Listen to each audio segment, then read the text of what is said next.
अस्मिन् बिम्बे रुद्रमावाहयामि तद्रुद्राय प्रचेतसे मीडुष्टमाय तभ्यजे तोते प्रचण्डमगोहरे अस्मिन् बिम्बे रुद्रमावाहयामि स्थापयामि पूजयामि ॐ ध्यायामि ध्यानो आवाहयमासनो पादयो पाद्यो हस्तयो अर्घ्यो मुखे आचमयो शुद्धोदकस्नानो अभिवस्त्रार्थभक्षिता यज्ञावीतार्थ अक्षिता अर्घरुणा कुङ्कुमा विलेपयामि श्रीगन्धं समर्पयामि गन्धस्योपरे अलङ्करणार्थ अक्षितां पुष्पे पूजयामि आजनेते पराजने सर्वहारोहन्ति पुष्पणे रक्षवर्धरेकाय समुद्रस्यागृह नानाविधपरमलपत्र पुष्पान् धूपमाग्रापयामि साक्षात् दीपसन्दर्शयामि शुद्धाय समर्पयामि खर्जूरफलनिवेदयामि प्रोक्षावरसिञ्चामि या फलनेर्य अफला पुष्पाः या च पुष्पणेः बृहस्पतिप्रचोदावरसिञ्चामि ॐ हं हं ॐ प्राणाय स्वाहा पानाय स्वाहा व्यानाय स्वाहा उदानाय स्वाहा स्वानाय स्वाहा ब्रह्मणे स्वाहा मध्ये मध्ये उदकपामृतसामस्त्रावो नमस्तोपादो प्रक्षालयामि मुखे शुद्धाय समर्पयामि ताम्बूलान् दक्षिणान् समर्पयामि मङ्गलनीराजनं समर्पयामि नमः शिवाभ्यां नवयौवनाभ्यां परस्पराश्लिष्टमुपधराभ्यां मगेन्द्रकन्याभ्यां नमो नमः शङ्कर पार्वतीभ्यां नमो नमः शङ्कर पार्वतीभ्यां मङ्गलनीराजनं समर्पयामि नमस्करोपचारपूजान् सम्पूजयामि ध्यायामि गौरीमिवाय शरणानि दक्षस्ते कपदे दुपदे सावित्पदे अष्टापदे नवपदे भगवते सहस्राक्षरपर्वे पार्वती स्वरूपस्य गौरीमावाहयामि आवाहयामि पूजयामि ध्यायामि ध्यानो आवाहयामि अग्नो पादयोः पादयोः हस्तयोः अर्घ्योः मुखे आचमनयोः शुद्धोदकस्नानो अभिवस्त्रात् अक्षितो यज्ञावितात् अक्षितो अर्घारुणा कुङ्कुमा विलेपयामि श्रीगन्धं समर्पयामि गन्धस्योपलङ्कनात् दक्षिणात् पुष्पैः पूजयामि ॐ प्रकृत्यै नमः विकृत्यै नमः शिवाय नमः स्वाहाय नमः सर्वहितप्रदायिन्यै नमः सर्वलोकस्वरूपिण्यै नमः महामायरूपिण्यै नमः महामायरूपिण्यै नमः पुष्पाणि समर्पयामि धूपमाग्रापयामि साक्षादेवसन्दर्शयामि शुद्धाय समर्पयामि खर्जूरफलनिवेदयामि प्रोक्षावरसिञ्चामि याः फलनेर्य अबला पुष्पाः या च पुष्पणेः बृहस्पतिप्रचोदास्तानो मुञ्चन्तु वधवः प्रोक्षावरसिञ्चामि प्राणाय स्वाहा पानाय स्वाहा व्यानाय स्वाहा उदानाय स्वाहा समानाय स्वाहा ब्रह्मणे स्वाहा मध्ये मध्ये उदकमस्तोपादप्रतिष्ठायामि नीराजनम् अवधारयामि सर्वमङ्गलमाङ्गल्ये सर्वार्थसाधके शरण्ये त्र्यम्बके गौरी नारायणे नमोऽस्तुते श्रीमः पार्वत्यै नमः मङ्गलनीराजनं समर्पयामि नामी चपुर्य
అందుకని ఇప్పుడు ఆ విగ్రహాల్లోకి కొంత స్వామివారి అమ్మవారి యొక్క శక్తి ఉంది అని అర్థం. ఆ కళా విగ్రహంలో కళా నైపుణ్యం వచ్చిందని అర్థం. కాబట్టి ఇప్పుడు ఆ విగ్రహాలకి మనము పార్వతీ పరమేశ్వరుడు యొక్క అంశ ద్వారా వాళ్ళని ఆవాహన చేసుకొని షోడశోపచార వారికి ఇంత బెల్లం ఆ ఖర్జూర నైవేద్యంగా పెట్టి వాళ్ళు కొంచెం శాంతి పెట్టి అలా కూర్చోబెట్టాం అని అర్థం. ఇక కంకణాధారణ కూడా చేసుకొని ఉన్నాము. మొట్టమొదటిసారిగా కళ్యాణంలో ప్రథమ ఘట్టంగా పాద ప్రక్షాళన చేస్తాము. స్వామివారికి పాద ప్రక్షాళన చేయడం అనేది మొదటి భాగంగా కళ్యాణంలో చేస్తూ ఉంటాం. కాబట్టి స్వామివారికి ఇప్పుడు పాద ప్రక్షాళన అతిరాత్ర యాగాలు, అశ్వమేధ యాగాలు, కొన్ని క్రతువులు, వ్రతాలు అవి చేస్తే తప్ప మనకు దైవ సన్నిధి దొరకపోయేది. కానీ కలియుగంలో ఏం చేయాలట అంటే కలు నామస్మరణం. మరి ఆ యుగాలలో మంత్రాలు, పారాయణాలు, శ్లోకాలు, ఉపాసనలు చేసి ఫలితం పొందేవాళ్ళు. కానీ కలియుగంలో నామస్మరణ మాత్రేనా, అందుకనే కలు నామస్మరణం అని చేసి చెప్తున్నాం. కలియుగంలో చేయాల్సిన పని ఏమిటి? నామస్మరణం చేయాలట. ఎవరి నామస్మరణము? ఏ దేవుడిని నీకు ఇష్టమే చేస్తావో ఆ దైవనామస్మరణం చేస్తే చాలు. శ్రద్ధాభక్తులతో కనుక మీరు చేయగలిగితే మనో వాక్కాయ కర్మ, నీ మనసు ఏం చెప్తుందో ప్రతి చేయొద్దు. ఆ మనసుని కంట్రోల్ పెట్టుకోవాలట.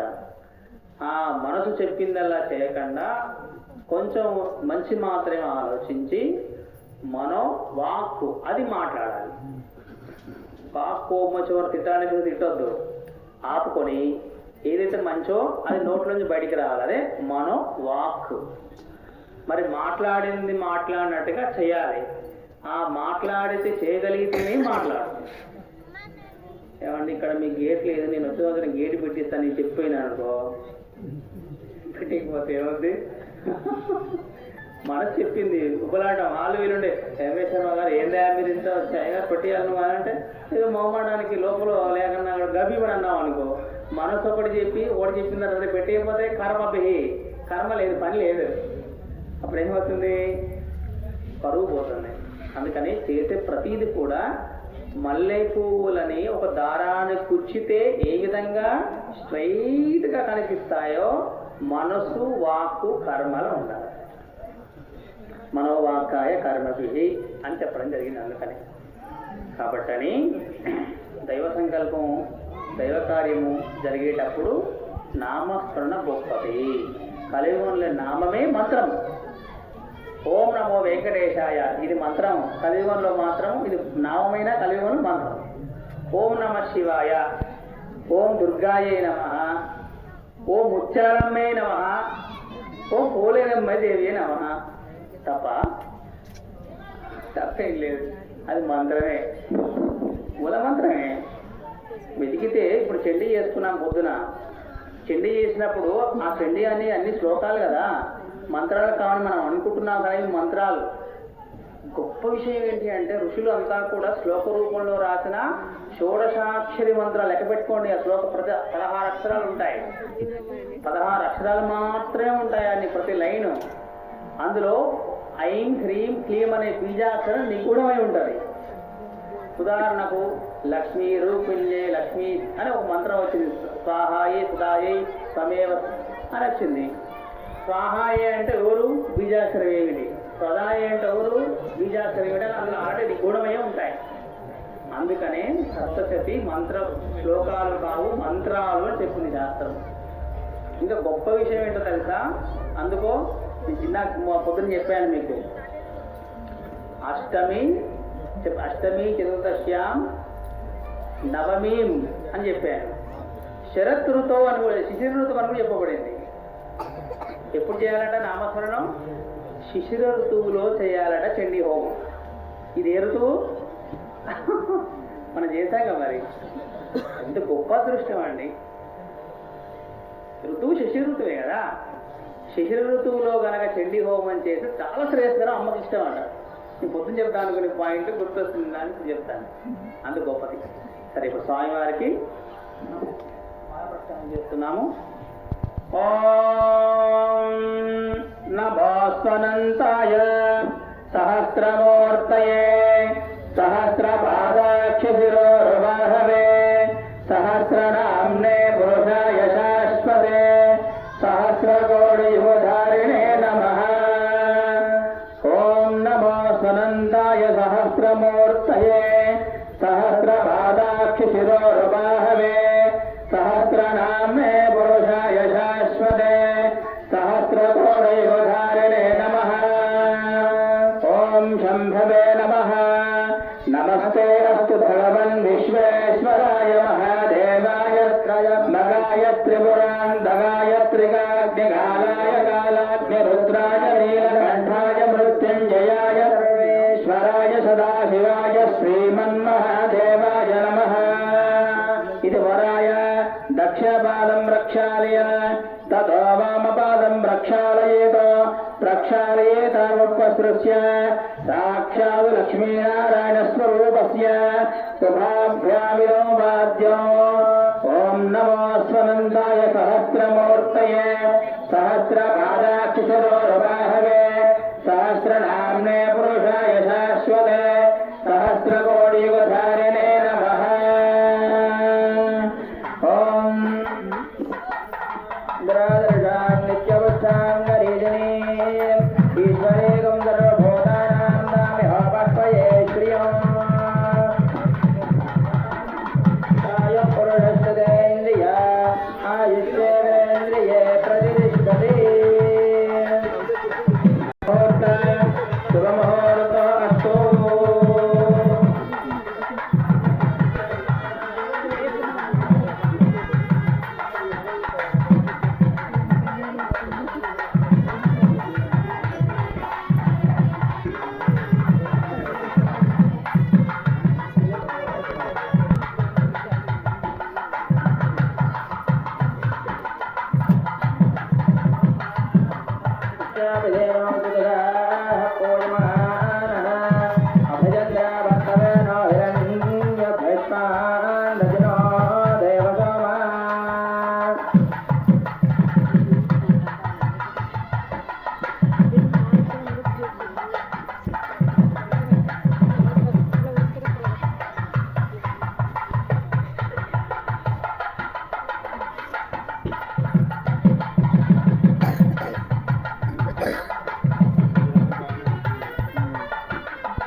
దేవతాభ్యో నమః. భోర్భవశివః. ఓం తత్సవితుర్వరేణ్యం భర్గో దేవस्य ధీమహి ధియో యో నః ప్రచోదయాత్. ఓం గౌరీమాయ దల్లాని దక్షతే కవదే ద్విపదే సాచతుష్పదే అష్టాపదే నవపదే భవోపదే సహస్రాక్షరా పరమే వ్యోమన్న. గాయత్రీ సావిత్రీ ప్రణో దేవే సరస్వతే వాజే భర్వాజనీపదే ధీనామ విశ్వేదో. గాయత్రీ సావిత్రీ సరస్వతి ఆవాహయామి ఆవయామి పూజయామి.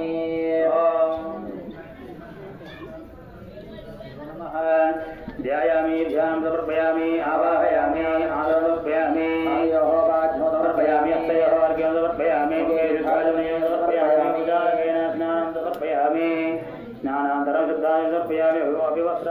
సమర్పయామి యజ్ఞో వేదార్థోక్తిదాన్ సమర్పయామి అరుణా కుంకుమ విలేపయామి శ్రీగంధో సమర్పయామి గంధస్య పరిణకరణార్థోక్తిదాన్ సమర్పయామి పూజయామి ఓం గాయత్రే నమః సావిత్రే నమః సరస్వత్యై నమః ఓం విద్యాయై నమః జై నమః ఓం శ్రీ మహాబ్రహ్మణ్యై నమః ఓం శ్రీమన్మహారౌద్రిణ్యై నమః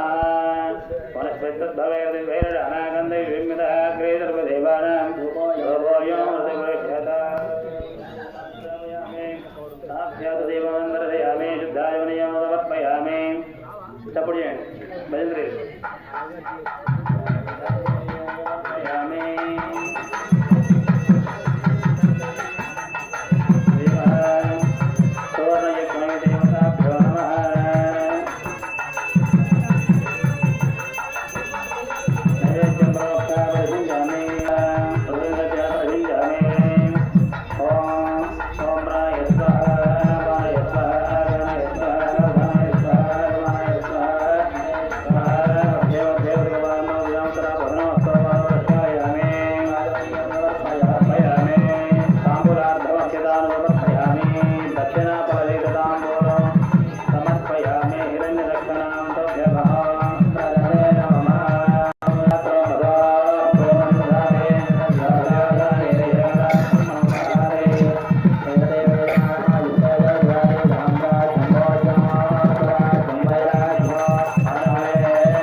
ఇప్పుడు మనము చేసిన ఘట్టం చాలా ముఖ్యమైనది. ఆ పిల్లలు పెద్దవాళ్ళు చేసినటువంటి ఘట్టం చాలా ముఖ్యమైనది. ఎందుకంటే ఈ యొక్క యజ్ఞోపవీతాన్ని మనం వివాహం చేసుకుంటే శ్వశుర దత్త యజ్ఞోపవీతం అని పిలుస్తారు. దేవుడికి చేస్తే సువర్ణ యజ్ఞోపవీతం అంటారు. తేడా చాలా ఉంది. శ్వశుర మాతుల అంటే మహా సమానమైన అమ్మకు సమానమైన వాడ ఎవడు? మేనమామ. సంస్కృతంలో మాతుల అంటారు. ఆయన సమానమైన వాడ, అమ్మ లాంటి వాడ. అదే శ్వశుర దత్త అంటే శ్వశుర అంటే పిల్లనిచ్చిన మామ. మాతుల అంటేనేమో మేనమామ, శ్వశుర అంటేనేమో పిల్లనిచ్చిన మామ. మరి ఇప్పుడు ఈ మంత్రంలో మన పెళ్లిళ్ళలో శ్వశుర దత్త మాట మాట్లాడుతున్నాం. శ్వశుర దత్త అంటే పిల్లనిచ్చిన మామ దత్త తీసుకుంటుండు అని అర్థం. కన్న తండ్రి అయితేనేమో ఇంటి దగ్గర ఒకటే ముడి ఉన్నటువంటి యజ్ఞోపవీతం వేశాడు. దానికి అర్థం ఏమిటి అంటే కేవలం నాన్న నేను ఉపనయనం చేస్తున్నాను, మన ప్రవర ఏదైతే ఉందో మనం మారుతున్నామా లేకపోతే విష్ణుజ్ఞానమా మనుబ్రహ్మణ మయబ్రహ్మణ మన శాఖ ఏముంది, దాని ఋగ్వేద శాఖ యజుర్వేద శాఖనా ఏదుందో ఆ సంధ్యావందనం చేయి. రోజు పొద్దున్న లేచి నన్ను చూస్తున్నావుగా, సంధ్యావందనం చేస్తున్నాగా నేను రోజు 6ంటికి, నా అలాగే నువ్వు కూడా చెయ్యి అని చెప్తుండడు తండ్రి. ఆ శాఖాధ్యాయం నుంచి ఆ శ్రౌతము అంటే మనకు 3 రకాల శ్రౌతాలు ఉంటాయి. అందులో మృత శ్రౌచము, జాత శ్రౌచము, రజోశ్రౌచము అంటారు. ఈ 3 మీకు అర్థం అయిపోయాయి. మృత శ్రౌచం అంటే కాలం చేసినప్పుడు వచ్చే మైల, జాత శౌచం అంటే పిల్లలు పుట్టినప్పుడు మన పురుడు మైల, రజోశ్రౌతము అంటే రజస్వర అయినప్పుడు వచ్చేది. ఈ మూడు నువ్వు పాటించు బిడ్డ అని చెప్తున్నాడు.